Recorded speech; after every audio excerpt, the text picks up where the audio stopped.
ಅಂದ್ರೆ ನಮಸ್ಕಾರ ನೋಡಿ ಸಾಂದ್ರೆ ಯಾವೊಂದು ಅಭ್ಯರ್ಥಿಗಳು ಯೂನಿವರ್ಸಿಟಿಗಳಲ್ಲಿ ಅಥವಾ ಕಾಲೇಜುಗಳಲ್ಲಿ ನೀವೇನಾದ್ರೂ ಅಸಿಸ್ಟೆಂಟ್ ಪ್ರೊಫೆಸರ್ ಆಗ್ಬೇಕು ಅನ್ಕೊಂಡಿದ್ರೆ ಅಥವಾ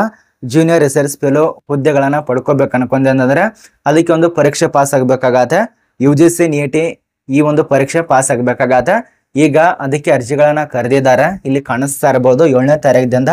ಅರ್ಜಿಗಳು ಸ್ಟಾರ್ಟ್ ಆಗಿದೆ ಅರ್ಜಿ ಸಲ್ಲಿಸಲು ಕೊನೆಯ ದಿನಾಂಕ ನವೆಂಬರ್ 7ನೇ ತಾರೀಕು ಒಂದು ತಿಂಗಳು ನಿಮಗೆ ಟೈಮ್ ಕೊಟ್ಟಿದ್ದಾರೆ ಈ ಒಂದು ತಿಂಗಳಿಗಾಗಿ ಈ ಒಂದು NEET ಪರೀಕ್ಷೆಗೆ ಅಪ್ಲಿಕೇಶನ್ ಹಾಕಿ ನೀವೇನಾದ್ರೂ ಯೂನಿವರ್ಸಿಟಿಗಳಲ್ಲಿ ಅಥವಾ ನೀವೇನಾದ್ರೂ ಕಾಲೇಜುಗಳಲ್ಲಿ ಈ ಒಂದು ಇಲ್ಲಿ ಕಾಣಿಸ್ತಾ ಇದೆ ನೋಡಿ ರಿಸರ್ಚ್ ಫೆಲೋ ಅದ ನಂತರ ಈ ಒಂದು ಅಸಿಸ್ಟೆಂಟ್ ಪ್ರೊಫೆಸರ್ ಹುದ್ದೆಗಳು ಇಲ್ಲಿ ಕಾಣಿಸ್ತಾ ಇರಬಹುದು ಅಸಿಸ್ಟೆಂಟ್ ಪ್ರೊಫೆಸರ್ ಹುದ್ದೆಗಳು ಮತ್ತು ಜೂನಿಯರ್ ರಿಸರ್ಚ್ ಫೆಲೋ ಹುದ್ದೆಗಳಿಗೆ ಪಡಿಬೇಕು ಅನ್ಕೊಂಡ್ರೆ ಇದಕ್ಕೆ ಈ ಒಂದು NEET ಎಕ್ಸಾಮ್ ಪಾಸ್ ಆಗಬೇಕು ಈ ಒಂದು NEET ಎಕ್ಸಾಮ್ಗೆ ಅಪ್ಲಿಕೇಶನ್ ಹಾಕಿ ಇದು ಡಿಸೆಂಬರ್ ನಲ್ಲಿ ನಿಮಗೆ ಪರೀಕ್ಷೆ ಇರತ್ತೆ ಸುಮಾರು 85 ಸಬ್ಜೆಕ್ಟಿಗೆ ಈ ಒಂದು ಪರೀಕ್ಷೆ ನಡೆಸ್ತಿದ್ದಾರೆ ಯಾರು ಕೂಡ ಈ ಒಂದು ಪರೀಕ್ಷೆನ ಮಿಸ್ ಮಾಡ್ಕೊಳ್ಬೇಡಿ ಇದಕ್ಕೆ ಏನೆಲ್ಲ ಅರ್ಹತೆ ಹೊಂದಿರಬೇಕು ಪರೀಕ್ಷೆ ದಿನಾಂಕ ಎಷ್ಟು ಶುಲ್ಕ ಇರತ್ತೆ ಎಲ್ಲ ಮಾಹಿತಿಯನ್ನ ತಿಳಿಸಿಕೊಟ್ಟಿದ್ದೇನೆ ವಿಡಿಯೋ ಕೊನೆತನಕ ನೋಡಿ ಆದಷ್ಟು ಕೊನೆತನಕ ನೋಡಿದ್ರೆ ಸಂಪೂರ್ಣ ಮಾಹಿತಿ ಅರ್ಥ ಆಗತ್ತೆ ಮತ್ತೆ ಯಾರ್ಯಾರು ಆಗ್ಬೇಕಂತ ಇದ್ದೀರಲ್ಲ ಅಸಿಸ್ಟೆಂಟ್ ಪ್ರೊಫೆಸರ್ ಹುದ್ದೆಗಳು ಜೂನಿಯರ್ ರಿಸರ್ಚ್ ಹುದ್ದೆಗಳು ಈ ರೀತಿಯ ಪಡಿಬೇಕಂತ ಇದಾರಲ್ಲ ಶೇರ್ ಮಾಡಿ ನಿಮ್ಮಿಂದ ಕೆಲವರಿಗೆ ಹೆಲ್ಪ್ ಆಗಲಿ ಬನ್ನಿ ಒಂದೊಂದು ತಿಳಿಸ್ಕೊಡ್ತೇನೆ ನೋಡಿ ಇದಕ್ಕೆ ಸಬ್ಮಿಟ್ ಮಾಡೋದಕ್ಕೆ ಆನ್ಲೈನ್ ಮೂಲಕವಾಗಿ ಪ್ರಾರಂಭ ದಿನಾಂಕ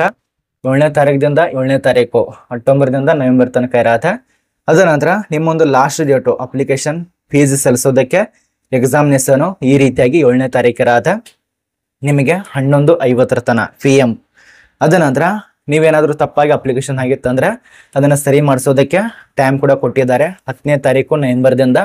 12 ನವೆಂಬರ್ ತನಕ ಅವಕಾಶ ಇರತ್ತೆ ಇದು ಒಂದು ಕಡೆ ಆಯ್ತು ಅದೇ ರೀತಿಯಾಗಿ ನೀವೇನಾದ್ರೂ ಎಕ್ಸಾಮ್ ಸಿಟಿ ನೋಡಿ ಅನೌನ್ಸ್ಮೆಂಟ್ ಯಾವಾಗ ಮಾಡ್ತಾರಪ್ಪ ಅಂದ್ರೆ ಅದು ನಿಮಗೆ ಮುಂದ್ಗಡೆ ಡೇಟ್ಗಳು ಬರ್ತವೆ ಅದು ನಿಮಗೆ ಡೇಟ್ ಬಗ್ಗೆ ಅನೌನ್ಸ್ ಮಾಡಿಲ್ಲ ಬಟ್ ಅರ್ಧ ಶುಲ್ಕಗಳು ಎಷ್ಟೆಷ್ಟು ಇಟ್ಟಿದ್ದಾರೆ ಅದ್ರ ಬಗ್ಗೆ ಸ್ವಲ್ಪ ನೋಡಿ ನೀವು ಅಪ್ಲಿಕೇಶನ್ ಹಾಕ್ಬೇಕಂದ್ರೆ ಈ ಒಂದು UGC NEET ಪರೀಕ್ಷೆ ಬರೀಬೇಕಂದ್ರೆ ಡಿಸೆಂಬರ್ದೆಲ್ಲ ಇರತ್ತೆ ಈ ಒಂದು ವೆಬ್ಸೈಟ್ಗೆ ಹೋಗಿ ಇದಕ್ಕೆ ರಿಜಿಸ್ಟರ್ ಮಾಡ್ಕೊಂಡು ಅಪ್ಲಿಕೇಶನ್ ಹಾಕಿ ಅಥವಾ ಈ ಒಂದು ವೆಬ್ಸೈಟ್ ಕೂಡ ಹೋಗಿ ಚೆಕ್ ಮಾಡ್ಕೊಳ್ಳಿ ಇನ್ನು ಅರ್ಧ ಶುಲ್ಕ ನೋಡಿ ಎಷ್ಟೆಷ್ಟು ಇರತ್ತೆ ಜನರಲ್ದವರಿಗೆ ಈ ಒಂದು UR ಅಭ್ಯರ್ಥಿಗಳಿಗೆ 1,150 ರೂಪಾಯಿ ಅದ ನಂತರ ಜನರಲ್ EWS OBC NCL ಅವರಿಗೆ 600 ರೂಪಾಯಿ SC/ST ಕ್ಯಾಟಗರಿ PWD ಅಭ್ಯರ್ಥಿಗಳಿಗೆ 325 ರೂಪಾಯಿ ಈ ರೀತಿಯಾಗಿರತ್ತೆ ಮತ್ತು ಥರ್ಡ್ ಜೆಂಡರ್ ಅಂದ್ರೆ ತೃತೀಯ ಲಿಂಗದ ಮಹಿಳೆಯರಿಗೆ 325 ರೂಪಾಯಿ ಇರತ್ತೆ ಇದು ಸಂಪೂರ್ಣವಾಗಿ ಆನ್ಲೈನ್ ಮೂಡಿರೋದ್ರಿಂದ ಆನ್ಲೈನ್ ನಲ್ಲಿ ಅಪ್ಲಿಕೇಶನ್ ಹಾಕಿ ಈ ಒಂದು UGC NEET ಪರೀಕ್ಷೆಯಲ್ಲಿ ಡಿಸೆಂಬರ್ 10ರಲ್ಲಿ ನಡೆಸ್ತಾರೆ ಅಂದ್ರೆ ಈ ಒಂದು ಪರೀಕ್ಷೆಯಿಂದ ಏನೆಲ್ಲ ಲಾಭ ಅಂತ ಮುಂದ್ಗಡೆ ತಿಳಿಸ್ಕೊಡ್ತಾನೆ ಬರೀ ನಮಗೆ 2 ನೋಟಿಸ್ ಮಾತ್ರ ಕೊಟ್ಟಿದ್ದಾರೆ ಅವರು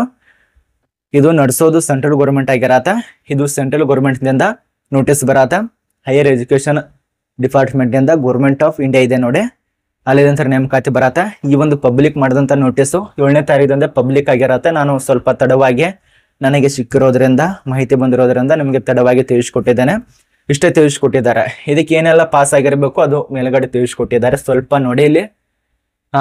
ಇಲ್ಲಿ ನೋಡಿ ಅಸಿಸ್ಟೆಂಟ್ ಪ್ರೊಫೆಸರ್ ಹುದ್ದೆಗಳಿಗೆ PhD ಓನ್ಲಿ ಕಂಪ್ಲೀಟ್ ಮಾಡಿರ್ಬೇಕಾಗತ್ತೆ ಅಷ್ಟು ಕಂಪ್ಲೀಟ್ ಮಾಡಿದವರು ಅಪ್ಲಿಕೇಶನ್ ಹಾಕಿ ಅದ ನಂತರ ಸ್ನಾತಕೋತ್ತರ ಪದವಿ ಪೂರ್ಣಗೊಳಿಸಿದವರು ಅಪ್ಲಿಕೇಶನ್ ಹಾಕಿ ಇದು ಹೆಂಗೆ ಪರೀಕ್ಷೆ ಇರುತ್ತೆ ಅಂದ್ರೆ ನಿಮಗೆ CBT test computer based test ಇರತ್ತೆ CBT ಟೆಸ್ಟು ಅದರಲ್ಲಿ ನಿಮಗೆ ಈ ಒಂದು ಪರೀಕ್ಷೆ ನಡೆಸ್ತಾರೆ ಇದು ನಿಮಗೆ ಪರೀಕ್ಷೆ ಬಗ್ಗೆ ಮಾಹಿತಿ ಅರ್ಥ ಆಯ್ತು ಇನ್ನು ಇದಕ್ಕೆ ಹೆಂಗೆ ಜಾಬ್ ಇರ್ತಾರೆ ಅಂದ್ರೆ ಈ ಒಂದು ಪರೀಕ್ಷೆ ಪಾಸ್ ಆತಂದ್ರೆ ನಿಮಗೆ ಮೆರಿಟ್ ಮೇಲೆ ರ್ಯಾಂಕದ ಮೂಲಕವಾಗಿ ಆಗಲೇ ತಿಳಿಸ್ಕೊಟ್ಟಿರುವಂತೆ ಕಾಲೇಜುಗಳಲ್ಲಿ ಕೆಲಸ ಮಾಡೋದಕ್ಕೆ ಅವಕಾಶ ಸಿಗತ್ತೆ ಯೂನಿವರ್ಸಿಟಿಗಳಲ್ಲಿ ಕೆಲಸ ಮಾಡೋದಕ್ಕೆ ಅವಕಾಶ ಸಿಗತ್ತೆ ಪ್ರೊಫೆಸರ್ ಆಗ್ಬೋದು ಅಥವಾ ಅಸಿಸ್ಟೆಂಟ್ ರಿಸರ್ಚ್ ಹುದ್ದೆಗಳನ್ನ ಪಡ್ಕೋಬಹುದು ಈ ರೀತಿಯಾಗಿ ನೀವು ಎಷ್ಟು ಪರ್ಸೆಂಟೇಜ್ ಎಷ್ಟು ಅಂಕಗಳನ್ನ ಗಳಿಸಿರ್ತಾರಲ್ಲ ಆ ಒಂದು ಆಧಾರದ ಮೇಲೆ ನಿಮಗೆ ಸಿಗತ್ತೆ ಈಗ UPSC ಪರೀಕ್ಷೆ ಯಾವ ರೀತಿಯಾಗಿ ಬರೀತಲ್ಲ ಅದೇ ರೀತಿಯಾಗಿ ಅದರಲ್ಲಿ UPSC ಪರೀಕ್ಷೆಯಲ್ಲಿ IAS IPS ಅದ ನಂತರ IAS ಈ ರೀತಿಯ ಪೋಸ್ಟ್ ಇರ್ತಾವಲ್ಲ ಅದೇ ರೀತಿಯಾಗಿ ನೀವು ಎಲ್ಲಿ ಯಾವ ರೀತಿ ಕೆಲಸ ಮಾಡ್ಬೇಕಂತ ಇದ್ದೀರಲ್ಲ ಅಲ್ಲಿ ನಿಮಗೆ ಹಾಕ್ತಾರಲ್ಲ ಆ ರೀತಿಯಾಗಿ ಈಗ ಪ್ರೊಫೆಸರ್ ಬೇಕಂದ್ರೆ ಪ್ರೊಫೆಸರು ರಿಸರ್ಚ್ ಫೆಲೋ ಬೇಕಂದ್ರೆ ಆ ರೀತಿಯಾಗಿ ಕೊಡ್ತಾರೆ ಆದಷ್ಟು ಈ ಒಂದು ನೇಮಕಾತಿ ಮಿಸ್ ಮಾಡ್ಕೋಬೇಡಿ ಇದು ವಿಶ್ವವಿದ್ಯಾಲಯ ಧನ ಸಹಾಯಕ ಆರೋಗ್ಯದ ರಾಷ್ಟ್ರೀಯ ಅರ್ಹತಾ ಪರೀಕ್ಷೆ ಆಗಿರತ್ತೆ 2025 ಪರೀಕ್ಷೆ ಮೊನ್ನೆ ಕರ್ನಾಟಕದಲ್ಲೇನೆ ಪ್ರೊಫೆಸರ್ ಹುದ್ದೆಗೆ ಪರೀಕ್ಷೆ ಬರೀತಿದ್ದೀರಾ ಇನ್ನು ನವೆಂಬರ್ ತಿಂಗಳಲ್ಲಿ ಆ ಒಂದು ಪರೀಕ್ಷೆ ಇದಾವೆ ತುಂಬಾ ಜನ ಅರ್ಜಿ ಸಲ್ಲಿಸಿದಾರ ಅದಕ್ಕೆ ಇನ್ನು ಕೆಲವೇ ದಿನ ಬರೀತೀರಾ ನವೆಂಬರ್ದಲ್ಲಿ ಇನ್ನು ಇದು ಡಿಸೆಂಬರ್ದೆಲ್ಲ ಅಪ್ಲಿಕೇಶನ್ ಹಾಕಿ